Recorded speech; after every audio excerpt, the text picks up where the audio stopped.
నమస్కారం అండి. నేను డాక్టర్ మోవ శ్రీనివాస్ అండి. ఆగస్ట్ 20 తారీఖున మన న్ న్యూస్‌లో ఒక శోచనీయమైనటువంటి ఒక న్యూస్ చూడటం జరిగింది. ఆ శోచనీయమైనటువంటి న్యూస్ అయినప్పటికీ కూడా, ఇప్పుడు దీని గురించి వీడియో ఎందుకు చేస్తున్నానంటే, దాని గురించి మనం నేర్చుకోవాల్సిందేమిటి అని. సరే, ఇంతకీ అంశం ఏమిటి? వైజాగ్‌లో ఆగస్ట్ 20 తారీఖున ఒక స్కూల్‌లో 6 ఏళ్ల పిల్లవాళ్ళు అంటే యూకేజీ చదువుతున్న క్లాస్ రూమ్‌కి దానికి మనకి సీసీ కెమెరా ఉన్నది. సీసీ కెమెరా ఫుటేజ్ మనకి గూగుల్‌లో, యూట్యూబ్‌లో కనిపిస్తుంది. సో, బేసికల్లీ ఒక క్లాస్‌లో చిన్న చిన్న పిల్లలు, యూకేజీ పిల్లలు చాలామంది కూర్చొనున్నారు.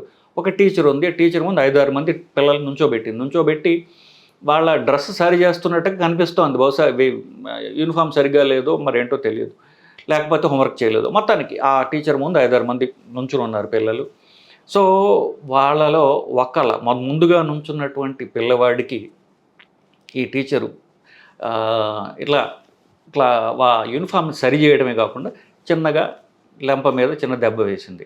సో, ఆ దెబ్బ వేసిన కొంతసేపటికి పిల్లవాడు కుప్పకూలిపోయాడు. అది కనిపిస్తోంది. దాన్ని ఆ తర్వాత పిల్లవాడిని ఏం తీసుకెళ్లారు, హాస్పిటల్‌కి తీసుకెళ్ళడం జరిగింది. హాస్పిటల్‌కి తీసుకెళ్ళిన తర్వాత పిల్లవాడిలో జీవం లేదు అనేటటువంటిది హాస్పిటల్‌లో నిర్ధారణ అయింది. సో, ఇప్పుడు గోల మొదలైంది. సో, తల్లి ఈ టీచరు పిల్లవాడిని మందలించడం వల్ల, దెబ్బ కొట్టడం వల్ల ప్రాణం పోయిందా అనేటటువంటి అంశం దిగ్భ్రాంతికరమైనటువంటి అంశమే కాదనట్లేదు.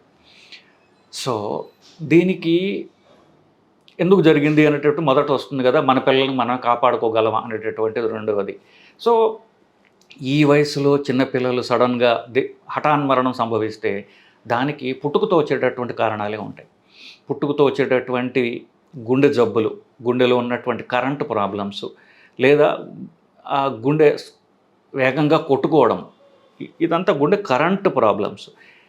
ఈ 6 ఏళ్ల పిల్లల్లో పుట్టుకతో వచ్చినటువంటి రంధ్రాలు, గుండెలో ఉన్నటువంటి రకరకాల పుట్టుకతో వచ్చినటువంటి ప్రాబ్లమ్సే కారణాలుగా ఉంటాయి. ఇంకొక రకమైన కారణాలు అవి సడన్ డెత్‌కి హఠాన్ మరణానికి కారణమైనటువంటివి టీనేజ్‌లో 15 ఏళ్ల వయసులో తర్వాత వస్తాయి. అది అడల్ట్ లైఫ్‌కి కూడా ఉండిపోతాయి. పెద్దవాళ్ళైన తర్వాత ఉండిపోతాయి. ఈ చిన్న వయసులో ప్రాబ్లమ్స్‌కి పుట్టుకతో వచ్చినవే కామన్‌గా కారణాలుంటాయి. అంటే అర్థం ఏంటి? పిల్లలు పుట్టినప్పుడు లేదా వాళ్ళ స్కూల్‌లో అడ్మిషన్‌లో ఎవరు కూడా బేసిక్ డాక్టర్‌తో పరీక్ష చేయడం అనేది చేయడం లేదు అనేటటువంటిది ఇక్కడ మనకి తేటతెల్లమవుతోంది. సో, సరే, ఇప్పుడు చాలా డెలివరీల్లో ఈ స్కాన్‌లనేవి చేయడం అంటూ జరుగుతోంది. కానీ స్కూల్ అడ్మిషన్ టైంలో ఇట్లాంటివి చేస్తున్నారా అనేటటువంటిది ప్రస్తుత ఇష్యూ. సో, అడ్మిషన్ టైంలో ఏదో పిల్లలకి వాళ్ళ మార్కులు బాగున్నాయా? లేకపోతే వాళ్ళు ఫీజు కట్టగలరా? ఇట్లాంటివి చూస్తున్నారు తప్ప, పిల్లవాడికి ఇట్లాంటి హెల్త్ ప్రాబ్లమ్స్ ఒకవేళ వచ్చినట్లయితే, ఆ స్కూల్‌లో టీచర్లు గానివ్వండి, ఆ స్కూల్ యాజమాన్యం కానివ్వండి, వీళ్ళు దీనికి బాధ్యులు అని చెప్పేసేసి ఒక అపవాదును ఎదుర్కొంటున్నారు గదా! దాని నుండి మీరెలా కాపాడుకుంటారు మీరు? పిల్లవాడికి ముందు ప్రాబ్లమ్ ఉందా లేదా అని మీరు పరీక్ష చేసుకున్నట్లయితే, అడ్మిషన్ అప్పుడే గనక మీరు జనరల్ హెల్త్ చెకప్ చేయించినట్లయితే, పిల్లలు సేఫ్‌గా ఉంటారు. ఆ పిల్లల హెల్త్ గురించి ఏదో మీరు చేయలేదు అని చెప్పేటి మీకు అపవాదం ఉండదు. తల్లిదండ్రులకు కూడా మీరు చెప్పినోళ్ళవుతారు. ఇప్పుడు మీరు కొంచెం జాగ్రత్తగా ఉండాలి పిల్లలకి ఈ ప్రాబ్లమ్స్ ఉన్నదని. ఈ చిన్న పాయింట్ మీరు ఎలా మిస్ అవుతున్నారు? ఎవరో సినిమా కవి చెప్పినట్టుగా. సో, పిల్లలకి అడ్మిషన్ టైంలో జనరల్ చెకప్ అంటూ మీరు చేయించి, ఆ జనరల్ చెకప్‌లో భాగంగా గుండె ఎలా ఉన్నది, ఒక చిన్న ఈసీజీ తీసినట్లయితే ఇవి చాలా వరకు బయటపడతాయి. ఒక ఈకో, ఈ 2 పరీక్షలు చేస్తే చాలు. ఇవి ఎక్కడ పడితే అక్కడ దొరుకుతున్నాయి. కాస్ట్‌లీ పరీక్షలు గావు. ఇట్లాంటివి మీరు చేయించినట్లయితే తల్లిదండ్రులకి గూడా మనసు కుదుట పడుతుంది. ఆఫ్‌కోర్స్ పిల్లలు సేవ్ అవుతారు. యాజమాన్యం కూడా సడెన్‌గా ఇట్లాంటి అపవాదులు, ప్రాబ్లమ్ లేకుండా ఉంటుంది. ఇదంతా ఎందుకు చెప్తున్నాను? ఆ టీచరు ఒక దెబ్బ కొట్టినందుకే పిల్లవాడు చనిపోయాడు అని నేను అనడం లేదు. ఆ చిన్న దెబ్బ వల్ల లెంప మీద కొట్టినట్టుగా ఉంది ఆవిడ.